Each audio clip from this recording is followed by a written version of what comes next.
বন্ধুগণ, আজকে দুপুরে খাওয়ার পরে ভাবছি যে একটা বিশ্রাম নেব।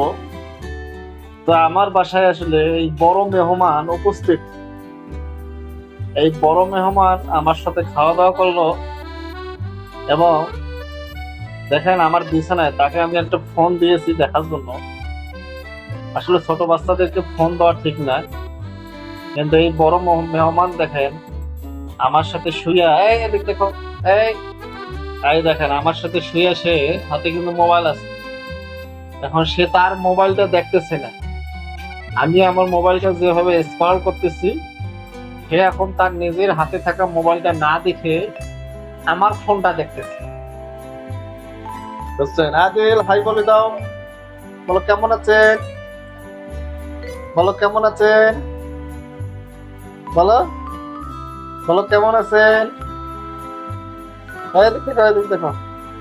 বলো আমাদের চ্যানেল সাবস্ক্রাইব করবেন, আমাদেরকে ফলো দেবেন। হ্যাঁ আদিল, তুমি ঈদ কেমন কাটাইলে বলো তো? আদিলের সাক্ষাৎকার নেই। আদিল সেই ঈদে ছুটিতে তার বাবা মায়ের সাথে গ্রামের বাসায় গেছিল। সে অনেকদিন পরে আসছে, ঈদের প্রায় 2 সপ্তাহ পরে। তো এসে কালকে আসছে, এসে আমার সাথে তার আজকে দেখা। এবং দেখেন সে কতটা মিশুক ছেলেটা, অথচ তার সাথে আমার কোনো রক্তের সম্পর্ক নেই, কিছু নেই, কিন্তু সে দেখেন অত্যন্ত মিশুক একটা ছেলে। সে আমার প্রতিবেশী, কিন্তু এই দেখেন সে যে আমার সাথে শুয়ে আছে।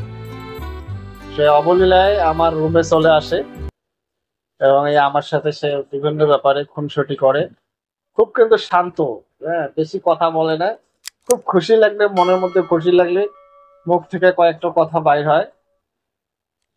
আদের মুখে দেয় না ওটা, মুখে দেয় না, মুখে দেয় না। ও আমার মোবাইল মুখে দেয় না। হ্যাঁ,